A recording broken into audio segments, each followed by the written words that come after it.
take steps as fast as you can and try to fail as quickly as you can, and try to mitigate your losses if you can, but also I find just the faster I fail, the faster I reach success. Go ahead and take action. If it fails, then reiterate and try again. Hello, and thank you for joining us today on the Gentle Art of Crushing It show, where we focus on learning and sharing with our listeners all there is to know about how to create success in our lives.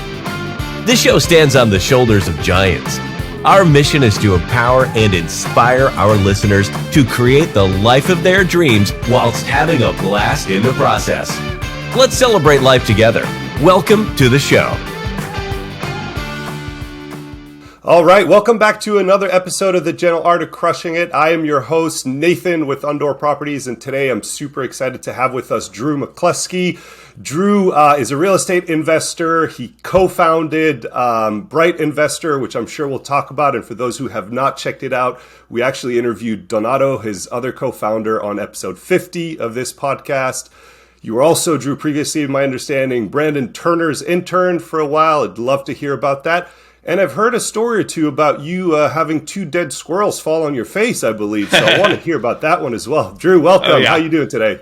I'm doing awesome. Thank you so much for having me on, Nathan. Absolutely. Cool. Well, so let's get started. Let's jump into this, Drew. Why don't you tell us a little bit about yourself, your background, what you do in life today, what you did in life yesterday maybe, and what got you into real estate? Yeah, so I'm a long-term real estate investor, just kind of buying single-family properties primarily. I'm out of Rolla, Missouri, which is like an hour and a half west of St. Louis. I got started about 3 years ago or so, and kind of my main, I guess, like claim to fame or whatever was I came from college and just barely learning about real estate and ended up getting a internship with Brandon Turner. Went out there for about 8 months, and we can get into that a bit more later on, but essentially kind of went out there, learned a ton, networked a ton, came from small town to something, whoa, huge network, and then came back and ended up founding BrightInvestor with Devatha. So now, pretty much full time, I'm just working on trying to get BrightInvestor ready for launch up here in the next week or two.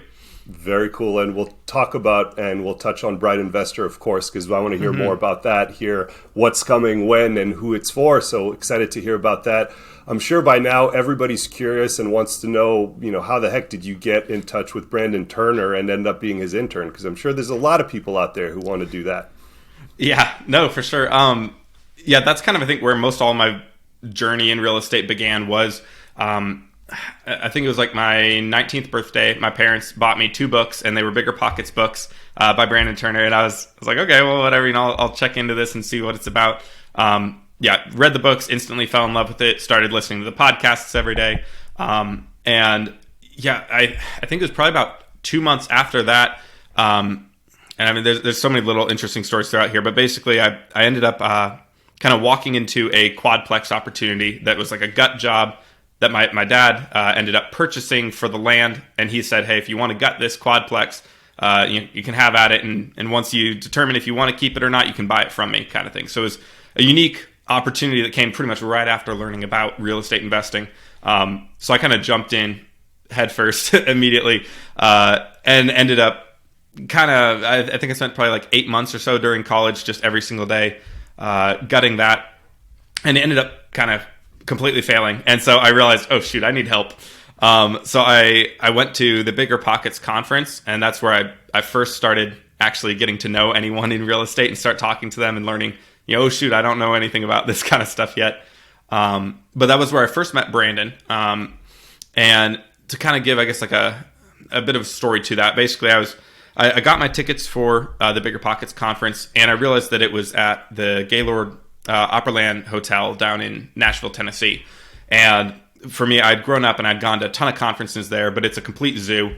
So I reached out to pretty much everyone that I possibly knew who worked at Bigger Pockets, and I was like, hey, if you guys want, I can be kind of a busboy for you guys. I know that place like the back of my hand. It can take days to learn the maze that it is through all the different lobbies.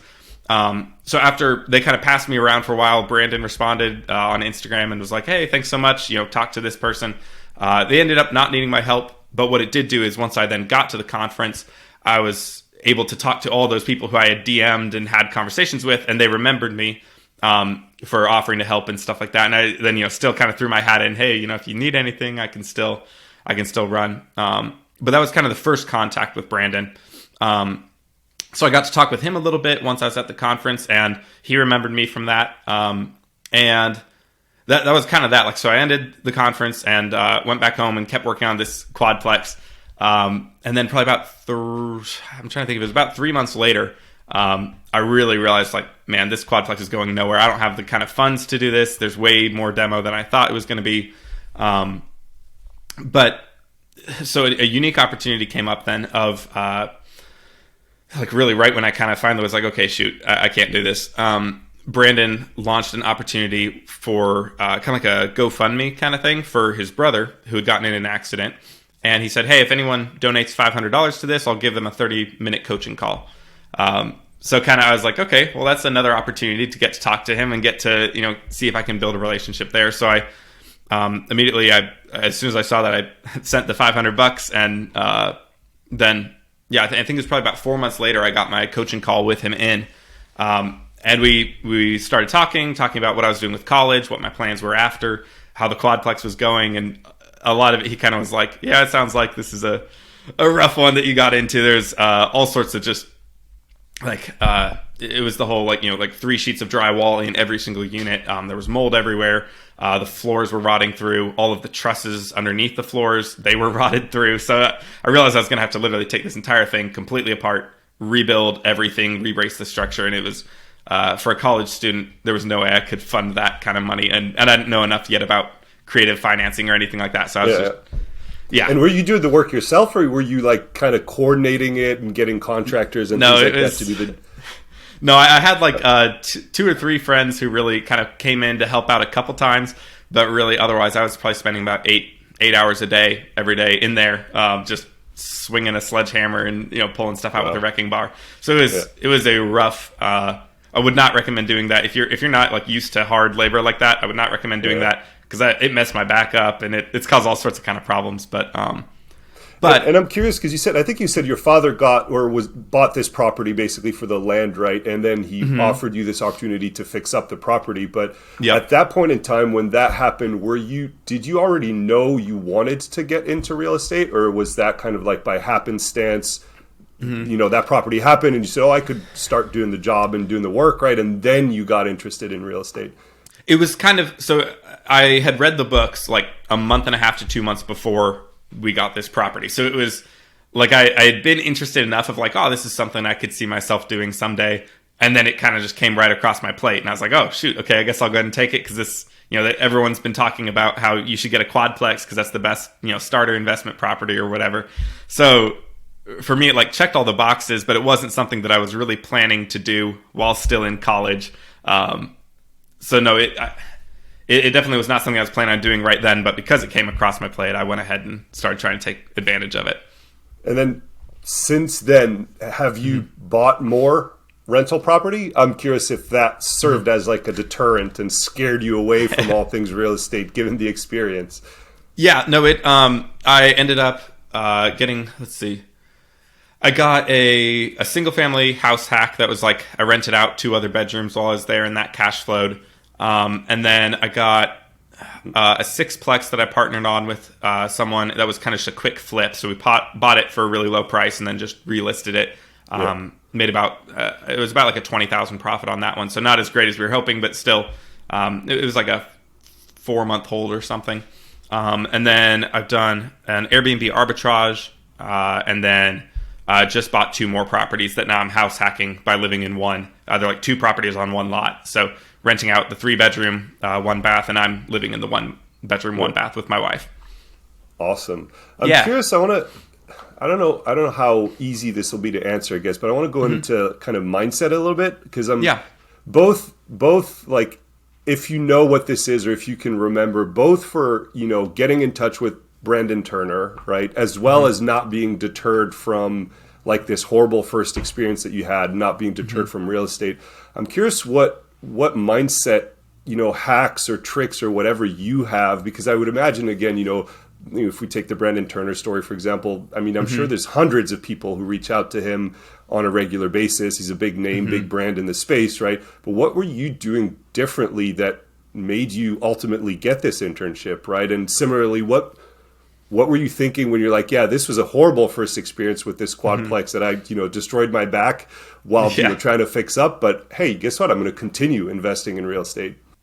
Yeah, I think I'm trying to exactly pinpoint the mindset still for myself, but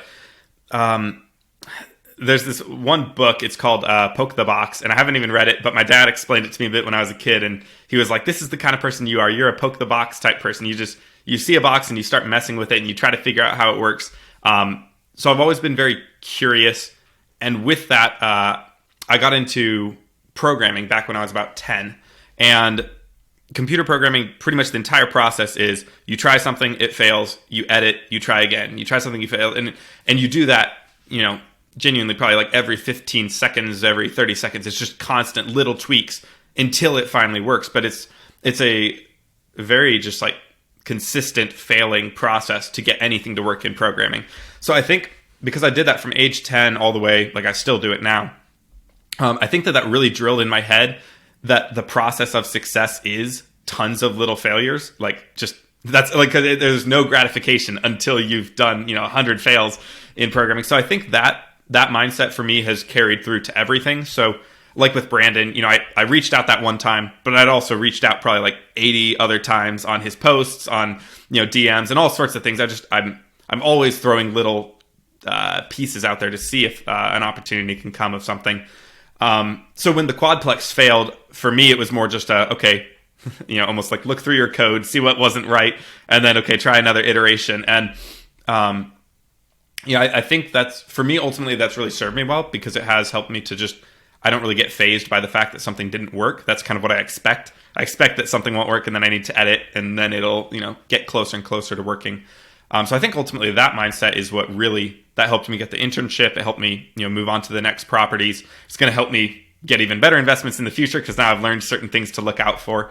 But yeah, I mean, it's like if you tried to program a web page and didn't test it until you had all the programming, written out, it would be a mess. And so I've always kind of taken the idea of take steps as fast as you can and try to fail as quickly as you can, and try to mitigate your losses if you can. But also, I find just the faster I fail, the faster I reach success, and usually the damages aren't horrible. Usually there's pretty good ways to salvage bad investments and whatnot. And I'm not saying to go off and be an idiot, but reckless, also don't be reckless. But also analyze it. As long as you know that your brain is using relatively good numbers and you're checking your sources and you're not just being overly emotional, go ahead and take action. If it fails, then reiterate and try again. Yeah, it's kind of the fail fast and learn, right? And then move on, adjust, adapt, and move on so that you can find success. Basically, that's awesome. Yeah.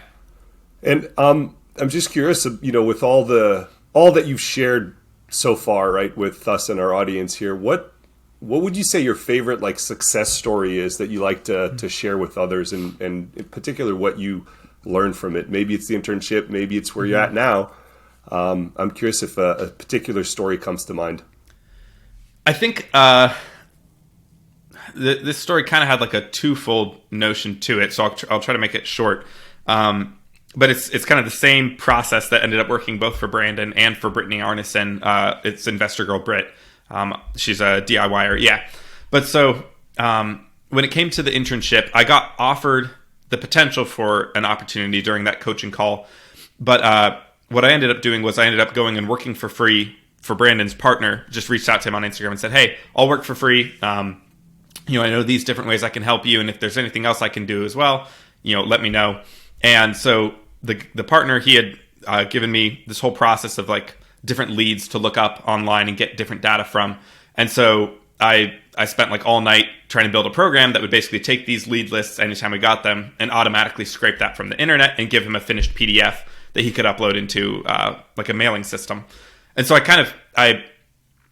for that instance, that then pretty much guaranteed me the internship. He from there then went and reached out to Brandon and said, hey, this is the dude, he's doing free work, and he just, he saved me 8 hours every single month now by building this quick program.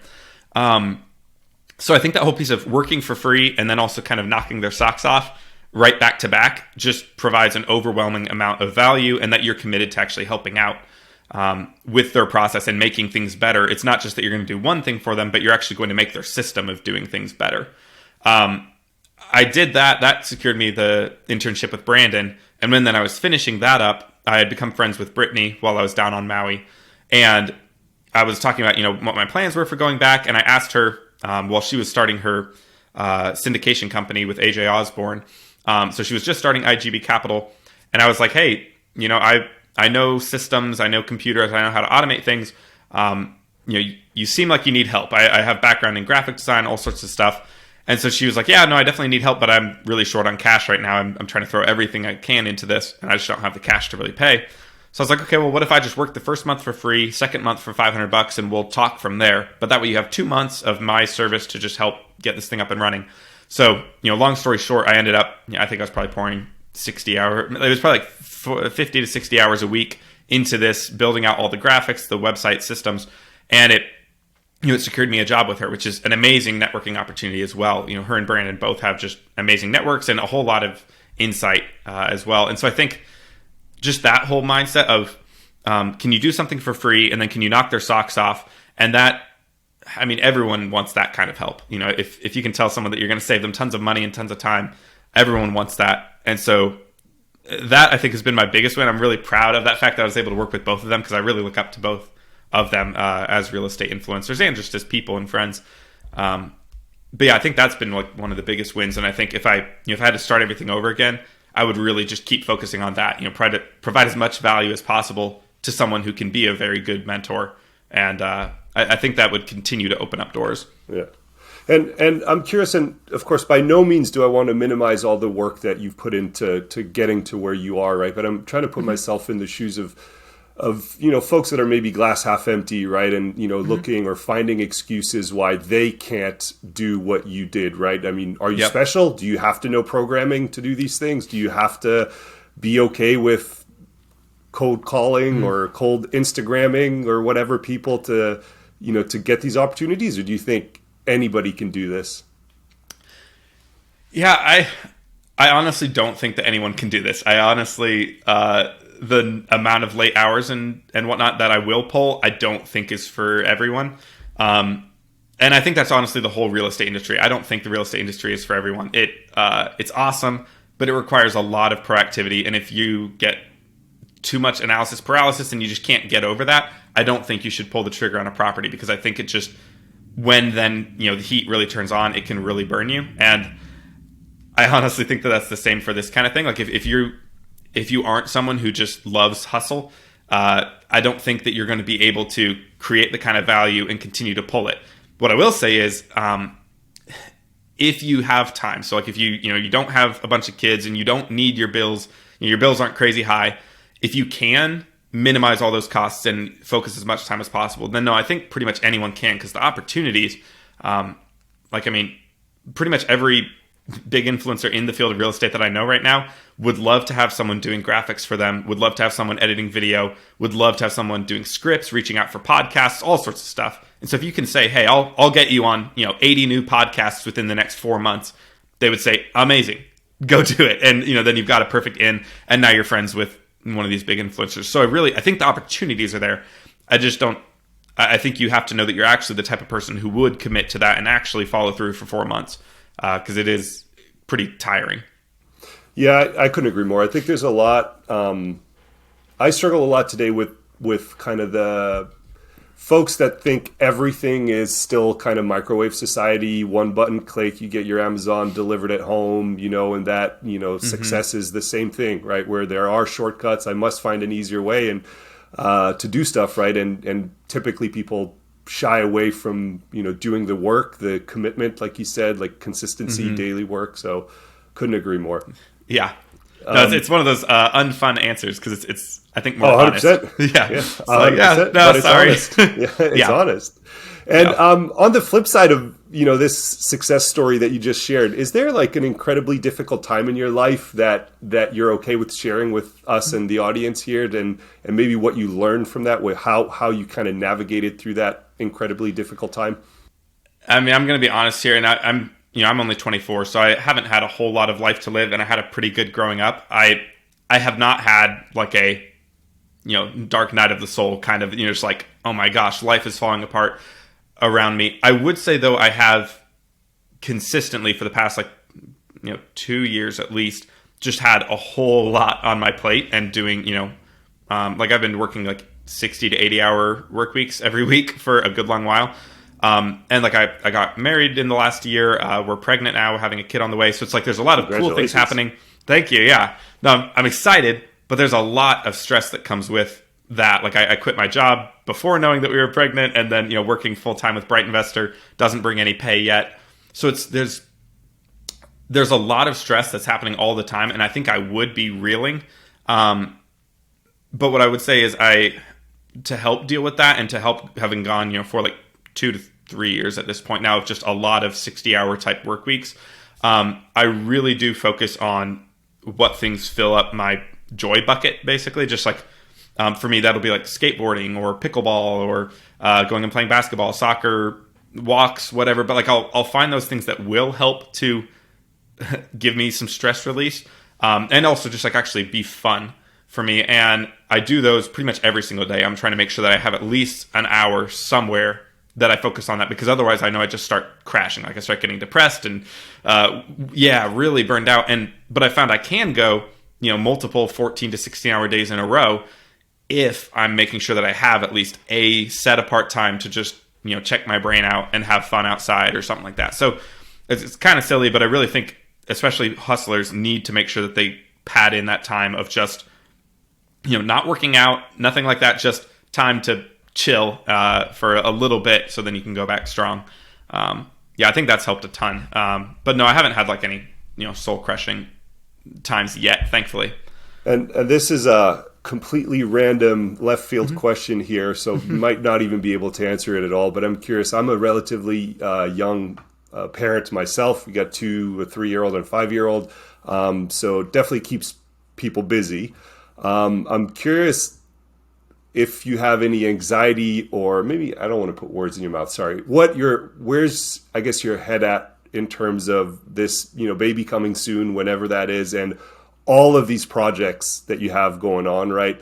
What mindset do you have to be convinced that you can continue to be successful on all fronts, both having fun with the pickleball and soccer and basketball, all that, being a great husband, being a father soon, right? Real estate investor, and co-founder and running your own business, right? That's going to be a lot.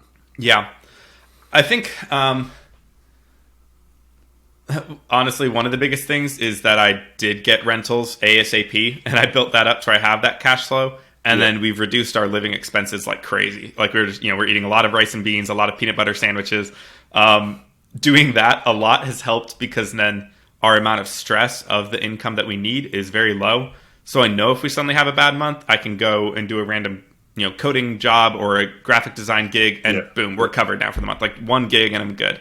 So that's helped a lot. And I would say for a lot of people starting out, if you can just minimize your expenses as absolutely much as possible, I think it really reduces the stress. And then I think with the part of, having a kid on the way, I would say there's a bit of anxiety in it, but also, I don't know. I think like I have enough opportunity because I am working from home where, my wife is there over on the other couch and we're talking kind of while I'm doing, feedback stuff for developers. I think having that piece of, the cash flow, and then being willing to make my extra $500 or whatever it is I need, just on the side, has helped a lot. So I guess if someone's in the situation where they can't live on, I think for us, our expenses are right around like $1,800 a month. Nice. And then we're house hacking. So it's only like, but so it's only like, I think it's only $1,400 is like our total costs that we need to have coming in each month now, because we're house hacking. So it's like, if you can get to, Midwestern state, if possible, and reduce your expenses through house hacking and get some more rentals, I think that helps a lot. And that was kind of my goal before I got married. I wanted to make sure I had enough income to where I wouldn't be just stressed out of my mind. I guess that's what I'd recommend doing, and that's what's helped me so far. I know it's a hard question, right? And it just came up because you were mentioning having a kid soon, and for me, it's the best journey so far in life is having kids. So at least for me, so it's incredible. No, I'm stoked for it. Yeah, it's going to be fantastic. just, going back to kind of our conversation, right? And you mentioned you're only 24 and you've already, obviously reached a whole bunch of success in a bunch of different areas. But I'm curious if you could go back in time, and obviously not that far back for you, but is there, what would you do different to maybe fast track your success or reach, these points or these, thresholds that you wanted to reach, sooner than you have so far? Is there anything you would do differently if you could? I think if I had been a bit of a different person, I think I would have skipped out on college. I did a 4-year degree online, and it was great because it got me to fall in love with learning. But if I had already kind of caught the bug of learning ahead of time, during high school, like reading books, I would have skipped college because that would have really given me so much more time to have built this business earlier or, gotten into investing earlier. But instead it's doing a college degree is like a full-time job pretty much. Like it's a lot of work. And so it's like, man, if I could have had all those hours for 4 years to just pour into, real estate and personal development more. Once I finished college, I was reading at least 4 to 6 books a month on business and self-development. And so it was like, I exploded in my knowledge, like 70 books or something like that in a year. And if I would have done that just from when I started college, I would be so much brighter than I think a lot of what I learned in college, because you only read like 4 books every semester or so in college. So I think that would be the biggest thing, is go back and skip college and have just read a lot of those books earlier on, because that ultimately those are what opened up every single door. Pretty much was just lots of podcasts, lots of books. Yeah, that's definitely a controversial statement, but I don't disagree with it necessarily. But I know it's going to get a lot of people riled up. Yeah, 100%. Well, no, and if it was because it was me, I did not like learning, I would not have read those books. So for me, I think it was crucial to go to college. But I wish I could have been a different person back then. Yeah. Awesome. I'm curious if, and maybe you already answered this in kind of the conversation we've had so far, but if you could pinpoint like the one trait or the one key to success that, is yours, Drew McCluskey's, secret to success, what would that be, do you think? I think it's probably the whole giving mindset first. Just give and give and give and give. And if you can really front load that like crazy, I think it opens up every door. You want to be, you want to do education, you want to do all sorts of different things, but the more educated you get, the better you can give. So it's all about the better give that you can give to someone else, the better opportunities that can come on the back end. So I think that's been, everything for me. Every opportunity's come out of a piece of giving first. Yeah. Have you read the book Give and Take? I've not. I've read Go Giver, and that's where I kind of got a lot of the mindset from, but I've not read Give and Take. I will add that to the list. Yeah, I would recommend it. One of my favorite books, Give and Take. I think the author is Adam Grant, if I remember correctly. I might be wrong on that one, but one of my favorite books for sure. It's all about basically how, kind of evidence-based, like, data-driven approach to how givers, people who give, ultimately always end up ahead in life. When you give without expecting anything in return. And it's a very, very good read. So I'd recommend that one. Awesome. Yeah, I will. Getting closer to the end here, wanting to wrap this up, but I want to hear, of course, all about BrightInvestor as well. While we talk about books here, before we hop into kind of technology and stuff, do you have a book recommendation that you'd like to tell people to pick up and read? You read 70 a month or whatever it was, so have a big library. 70 a year. 70 a year. Sorry. 70 a year. Yeah. No, or no, that math doesn't add up. Sorry, it was like 180 something. I don't know. I didn't do the math in my head very well. Anyhow, yeah, I was reading a lot. Yeah, constant. But I'd say personal development wise, I would say either The Go Giver or Extreme Ownership. Both of those were crucial. The Extreme Ownership is really that whole part of the hustle, just learn how to do hard things. The Go Giver was learn how to provide lots of value. So I liked both of those for that. For real estate wise, though, I'd say I really liked the whole I think it's like Investing with No or Low Money Down by Brandon Turner. I like that one because it got my brain thinking about real estate as a creative, more like an art, rather than just a numbers game. So I really like that because it kind of opened my brain to the whole new field of real estate investing. Very cool. So shifting gears here, typically when we have when we record these episodes, we like to ask our guests for like a tool or app or software type recommendation that they have that they use or like that has helped them achieve success. I'm curious what that is for you, and of course, if you want to hop into BrightInvestor, maybe that's your tool of choice. Yeah, no, I'd say. I mean, I am really excited about BrightInvestor. It was born out of necessity for me and Devatha. We both were, I guess, some kind of overview of it. It's a real estate visual data mapping tool. So we get data, real estate data from all sorts of different sources like Rentometer, Mashvisor, Crimeometer, the Census Bureau, whatnot, and we take all of it and we make it visual, stackable, interactable, so you can zoom up, look at different things, figure out what kind of crimes are happening where.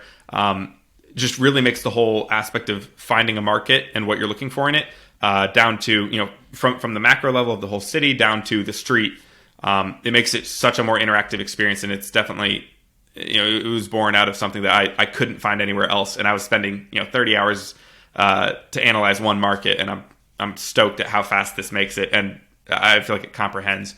And is that way better for me? Is that where it came from? There are no alternative tools that do this out there? Or is it that there's 100 tools out there that you'd have to use to get all of this information? Or they're just not good enough? I'm curious where this came from. Yeah, it was a mix. So there's, like Rentometer, for instance, is an amazing rent tool, but all it does is rent. Crimeometer is amazing for crime. All it does is crime. So there's certain places where you can get this data, but it's only for one. And then the other issue is you have one map, and then you have another map over here. You don't have them on the same map overlaying. So you can't see crime against different rent areas by zip code. And that's where I think comprehension becomes so much easier compared to if I give you a list of 28 zip codes and then say, hey, here's all their rents, here's all their crimes. You're not going to be able to comprehend that really visually. So that's what I think makes this so valuable is we're taking things that are already out there, but putting it all on one platform and layering it.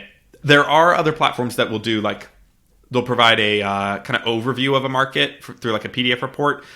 But to me, that's really not the same because you're not able to actually interact with it. You can't, zoom up, look around different areas, open up windows. You're just kind of getting typically, like a 20-page report to just read through. And that helps, but it doesn't let you actually kind of explore and open up the market more. Yeah.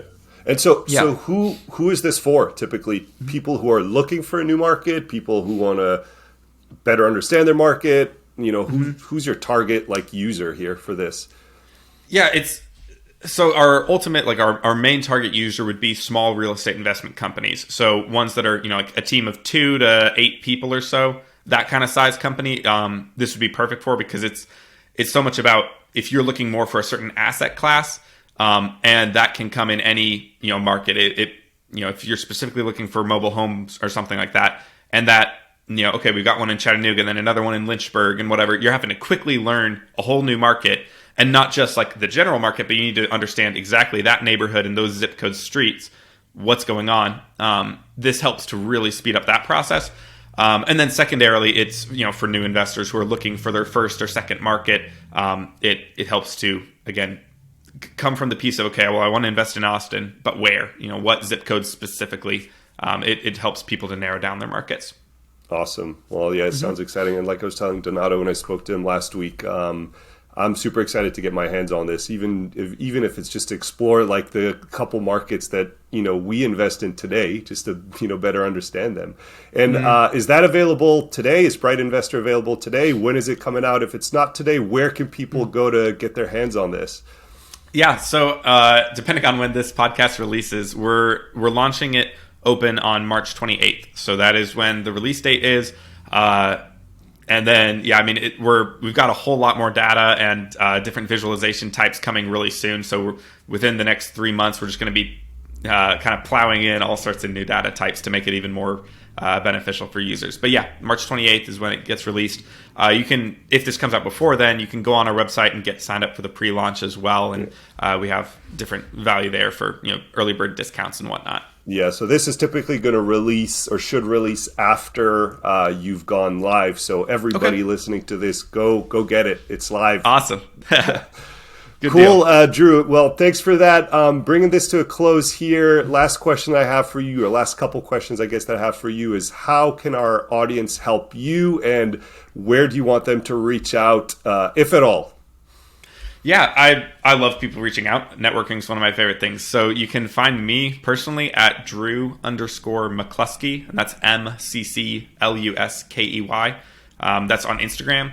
And then to find more about BrightInvestor, you can either go to BrightInvestor.com or BrightInvestor Official on Instagram. And to help me out there, it'd mainly just be, give us a follow and share our content awesome. If you find it useful.